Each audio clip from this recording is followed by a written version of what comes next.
This is a unique course I designed, available to students from all disciplines. The Mutter Museum has a unique collection of specimens and objects that reflect the human history of anatomy and medicine. We're going to use proportion. And how do you do proportion? Well, you get the head size. So you put your arm out straight, like this, with your pencil, and you measure from top of the skull to the chin. And then what you're going to do is get that measurement, right? Hold your arm out straight. And close one eye. Yes, that's it. And then you're going to take that 1, 2, 3, 4, 5, 6, 7.5. That gives us the height of the figure. Okay? So just like I showed you how to do proportion, that's a quick way of all of this information and condensing it into something that you can understand and do. So then basically what do? You start out with an oval, like you did with the head. Okay? We have our oval shape, and we know 7.5 heads. So we measure 1, 2, put a line, 3, 4, 5, 6, 7.5. Okay? So we know our figure's going to fit on this whole entire page. Yes? That's a bit different, because I'm over here, and from this distance, it looks like a pencil and a half. A pencil and a half, the head?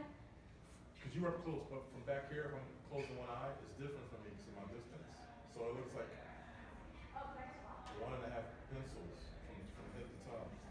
Oh, yeah, no, just you want to get this distance on your pencil. Just this distance, okay?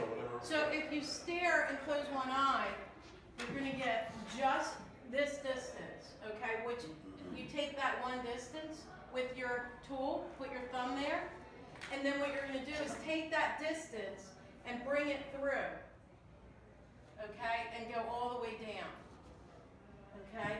Now the other measurement is if we take this distance and we go across our chest is usually a head and a half, okay? So we know when we're coming down, we can put that measurement in, okay? And these are just called landmarks to help us be able to put down in a rapid way proportions, okay? And then we go from there with basic shapes, okay? And again, we know everything's symmetrical, so we're looking straight and we come down, okay? And then the next thing that we're going to do is we're going to look at the shape. So if we take a shape over this, like a box,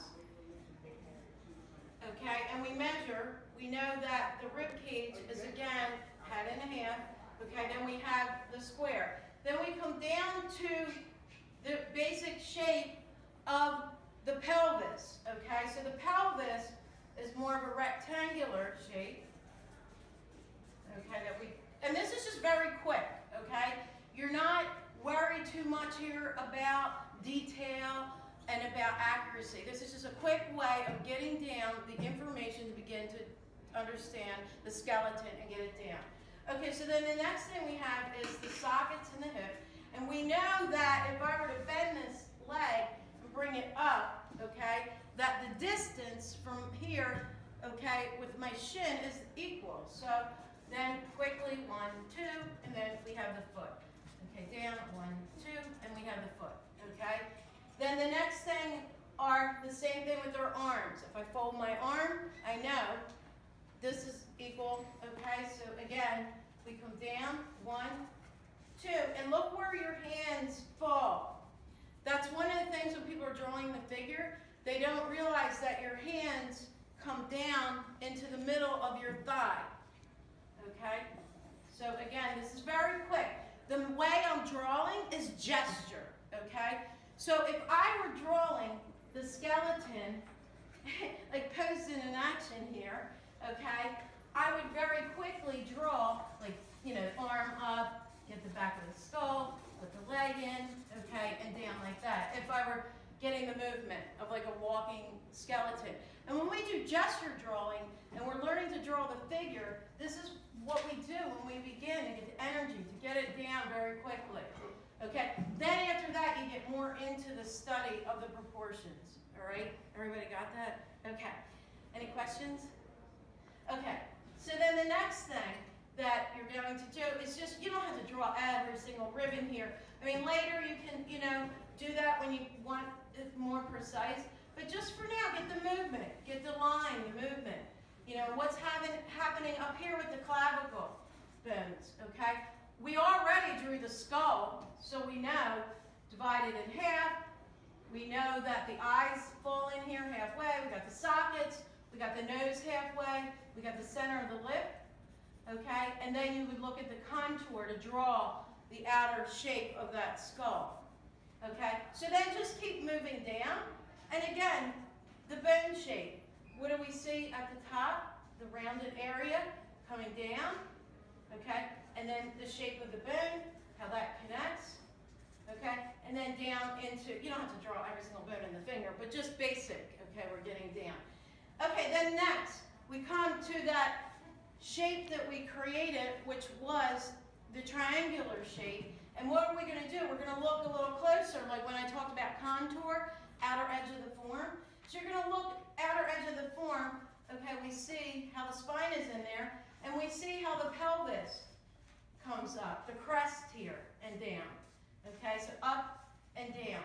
Okay, and then doing this, as I've talked about all day, helps with what? The final product.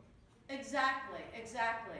It develops, it develops our observational skills, it develops our eye-hand coordination, and it brings our awareness. It helps us to spend time really analyzing and looking. And this is going to go into your retention more, okay? And the more you do this. And this is why drawing in any field, and especially for physicians, is very, very important, because it brings you in touch with the connections of all these shapes, and you really look and feel what those shapes are like. So you're engaging your senses, you're engaging everything into deeper learning.